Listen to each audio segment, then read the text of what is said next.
We often talk about ancestors like they lived once upon a time, like they were people who walked the earth long before we did, buried deep beneath roots and tombs, trapped in the grainy black and white photos, or remembered only through surnames and stories. But what if I told you that's the first lie? What if I told you your ancestors aren't behind you, they're in you? And I don't mean that in a poetic sense. I mean literally, scientifically, biologically, energetically, metaphysically. You are not just descended from your ancestors. You are your ancestors, continued. Every scar they carried, every song they sang, every secret they buried, it's humming in your blood right now. You were taught to light candles for them, pour libation, say a prayer, and yes, there's honor in that. But what happens when the ritual becomes mechanical? When reverence turns into dependency? When we forget that the true altar is the human body, the temple encoded with memory? See, we've been misled to believe that there's somewhere else, that their journey ended when their bodies turned to dust. But the quantum field says otherwise. Author Braden in The Divine Matrix reminded us, once connected, always connected. The field never breaks. And when we understand that, we begin to realize something even deeper. Time is not linear, it's layered. The past is not behind you. The future is not ahead. Everything, every moment exists right now in the quantum field. Your ancestors are not some ancient memory. They are a living presence vibrating inside the eternal now. So when you heal, you're not just healing a wound from back then. You're reaching into the living matrix of the moment and shifting the entire grid. The illusion of time has fooled us into thinking the past is done. But no, the past is alive. The future is listening. And you are the convergence point. You are the breakthrough which all timelines meet.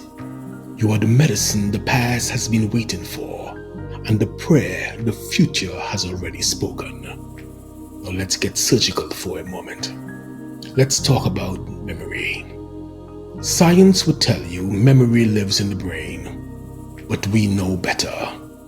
Memory lives in the body, in the folds of your DNA, in the bioelectric circuits of your cell, in the emotional coding passed down through wombs and wounds. This is genetic memory. This is the realm of your biological ancestors. When your great-grandfather flinched in war, his nervous system embedded a fear response that you might still carry as anxiety today. When your great-grandmother was silenced, her suppression may now live in your throat chakra as hesitation to speak your truth. This is not imagination. This is epigenetics. The trauma doesn't just happen, it transmits. But you are more than blood. You also carry spiritual ancestors, souls you're linked to across time, across space, and incarnations. Sometimes they show up in your dreams or guide you in your moments of silence. They may not share your last name, but they share your frequency. They are part of your soul tribe. Some are mythic: Yahshua, Isis, Buddha, Ogun. They speak to the archetypes that your spirit resonates with. Because ancestry is not just about genetics, it's about resonance. Which brings us to something even deeper. Archetypal ancestors, the ones that dwell in the collective unconscious, as Carl Jung calls it. The warrior, sage, the orphan, the trickster, the martyr, the divine mother. These aren't just myths, they're blueprints, energetic patterns that humanity repeats across generations, across cultures and lifetimes. Ever wonder why you feel ancient grief when you hear a song you've never heard before? Or why certain symbols feel like home? That's archetypal memory, ancestral energy encoded in the soul of humanity itself.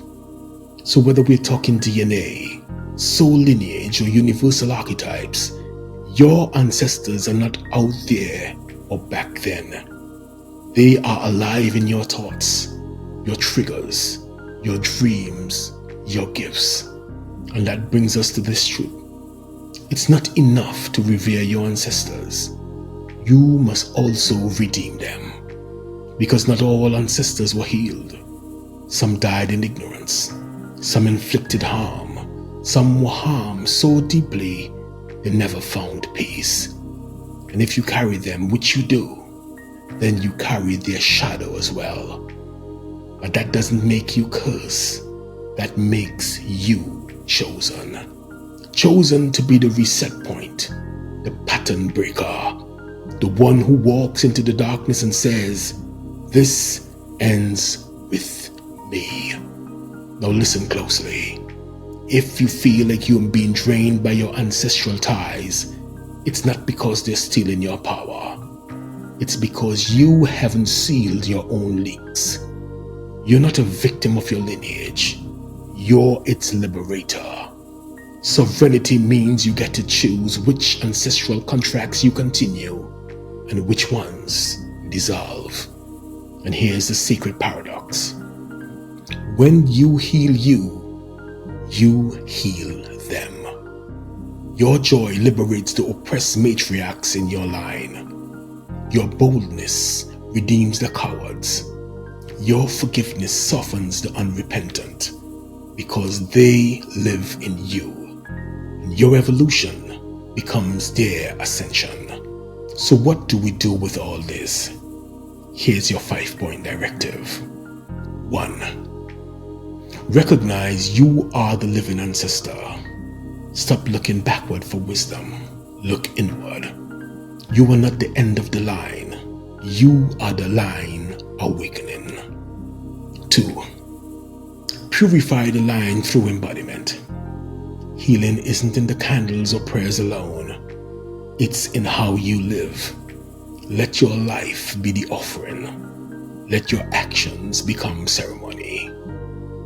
3. Commune, don't consume. Speak with your ancestors, but don't surrender your power to them. Ask for guidance, not dependency. Invite presence, not possession. 4. Alchemize the shadow, don't bury it. Whatever haunts your lineage, name it, face it, transform it. Shame only persists where there is silence. 5.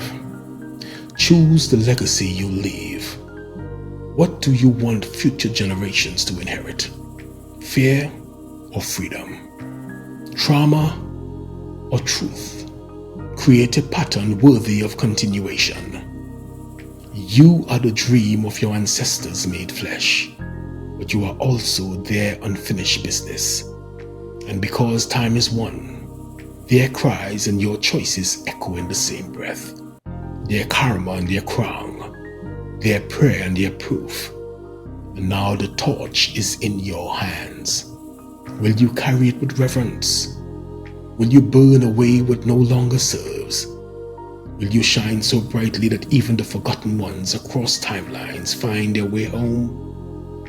Because the blood remembers, the soul remembers, and through you, the line is reborn. This is the sacred curriculum. Lesson complete.